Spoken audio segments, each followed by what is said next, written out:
Hey guys, in this video we're going to talk about how you can join Crystal League in Clash of Clans. But before we begin, don't forget to hit the subscribe button. Alright, so let's get started. When you join Crystal League, you get 250 free gems in Clash of Clans.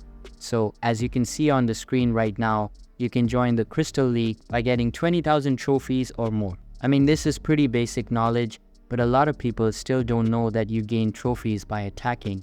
So when you attack, you can see over on the left how much trophies you get. If you win, you get a certain amount of trophies, while you lose trophies if you lose the game. You just need to rack up enough trophies for you to get to the Crystal League. And then you get 250 gems. You also get more free gems if you join Master at 2600 or Champion at 3200 trophies. Just earn trophies by attacking and you can get into the Crystal League. That's how you can join Crystal League in Clash of Clans. So that's all for today's video. Hope you liked the video. Thanks.